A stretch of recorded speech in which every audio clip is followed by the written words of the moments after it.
गिबियावनो बयखौबो बड' निउस इउटुब चेनेलनि गोदान खौराङाव बरायबाय। नोंथांमोननि थाखाय बे समाव माखासे खौरां लाबोदों। भिडिअखौ जोबजासे नायलांनो दाबाव आरो चेनेलाव गोदानब्ला अन्नानै साबस्क्राइब खालामना बेल आइकनआ अलाव होनानै ला आरो भिडिअखौ लाइक कमेन्ट शेयार खालामनो गुरै खावलायबाय। दानिया फैदो दिनैनि खौराङाव।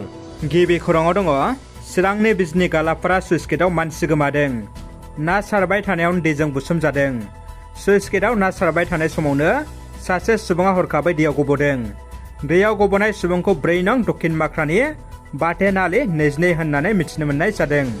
लोगोफोरजों फैनानै ना सारनाय समावनो दैयाव गब'यो लाइमोना।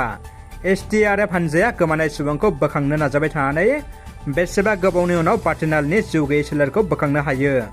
अदेबानि जाथाय थिलियाव बिजनि महकुमा बेंगिरि आरो बिटिआरनि मावफुं सोद्रोमा धनन्जय बसुमतारिया नुजाथिना खौरां लाहैदों होननानै मिथिनो मोननाय जादों। दुलाराय बर' फरायसा आफादनि खौरांगिरि मेल।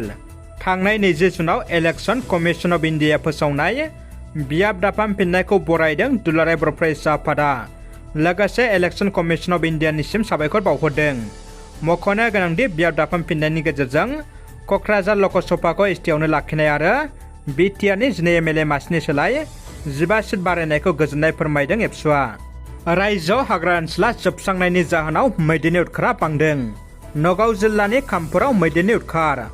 आसामनि नगाव जिल्लानि खामपुराव गोबां मैदेर फालोनि उदखार खालामनायखौ खौरां मोन्दों। बेबायदि थासारिनि थाखाय जिल्ला खुंथाया बे ओनसोलनि गंथाम फरायसालिफोरखौ बन्द' फोसावदों। हाग्रानिफ्राय फैनाय मैदेर फालोनि गाग्लोबनायाव गासै 2 सुबुंनि जोखोम जादों होननानै मिथिनो मोनबावदों। दासान्दि रायजोआव मैदेरनि उदखारा रायजो राजाफोरखौ गोबां जिंगायाव खोख्लैदों। भारत फुटबल हानजानि आखायाव पाकिस्तान फुटबल हानजानि लाजिनांथाव जेननाय। दासान्दि सोलिबाय थानाय साब चेम्पियनशिप 2023 मायथाइनि जोलुर गेलेनायाव मैया हरनि बांगालर कान्टेरेपा स्टेडियामाव हरनि 7:30 रिंगायाव जालांनाय भारत पाकिस्ताननि मेचआव पाकिस्ताननि हानजाया भारतनि आखायाव 4 गल जेनदों। बे गोनांथार मेचआव भारतनि केप्टेन सुनील छेत्रीया हारसिंनो 3 गल सोनो हायो। मख'नो गोनांदि दासान्दि भारत फुटबल हानजाया मोनफ्रोमबो खेलायावनो देरहासार जानायखौ नुनो मोन्दों। ASDMA भुटान हादरनिफ्राय बान्दोनि दै हगारहरनायखौ लानानै खेंफोरथि होदों। आसाम स्टेट डिसेस्टार मेनेजमेन्ट अथ'रिटिआ भुटान हादरनिफ्राय बान्दोनि दै हगारहरनायखौ लानानै खेंफोरथि होदों। ASDMA नि खेंफोरथिना होनाय बायदिब्ला गोबां ओनसोलफोराव दैबाना जानायनि जाहोना कुरिसब बान्दोनि दैखौ हगारहरनायनि जाहोनावल' जायाखै। बेयो माखासे साननिफ्रायनो जुब जुब अखा हानायनि जाहोनाव ब्रह्मपुत्र दैमानि दैनि बाहागोआ बांबोनायनि थाखाय आरो भुटाननि गोबां गोजौ बाहागोफोराव गोबां बिबांनि अखा हानायनि जाहोनाव जादों होननानै बुंदों। बयबो सांग्रां जा, रायजोआव सुबुं लांखारनाय जाथाया सानफ्रोमबो बांगासिनो दङ।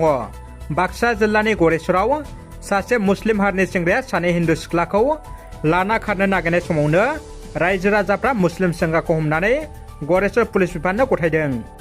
BTC सेक्रेटारियेटआव बर' मावख'गिरिफ्रा सानफा एफा खमायलांनाय आरो BTC सेक्रेटारियेटनि आथिखालनि थासारिखौ लानानै गावनि फेसबुक एकाउन्टआव खुद्रिनाय फोरमायदों BTC थिखादार आफादनि दैदेनगिरि बिक्रम दैमारि बिथाङा।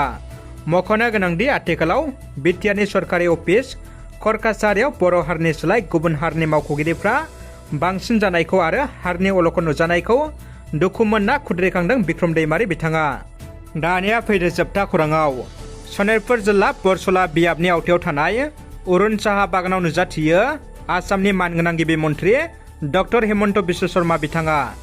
दिनै अरुण साहा बागान आदर्श फरायसालिनि बेखेवनाय हाबाफारियाव बाहागो लानानै फरायसालिखौ बेखेवना होयो गिबि मन्थ्रि बिथाङा। गिबि मन्थ्रि बिथांखौ गोबां दोलो हानजाया बरायो। बिथांजों लोगोसे नुजाथिनो हादोंमोन ढेकियाजुलि बियाबनि MLA अशोक सिंघाल एबा आसामनि केबिनेट मन्थ्रि तेजपुर लकसभानि MP पल्लब लोचन दास आरो बरसला बियाबनि MLA गणेश कुमार लिम्बुआ। भिडिअखौ जोबजासे नायनायनि थाखाय बयनिसिमबो गोजोननाय थाबाय।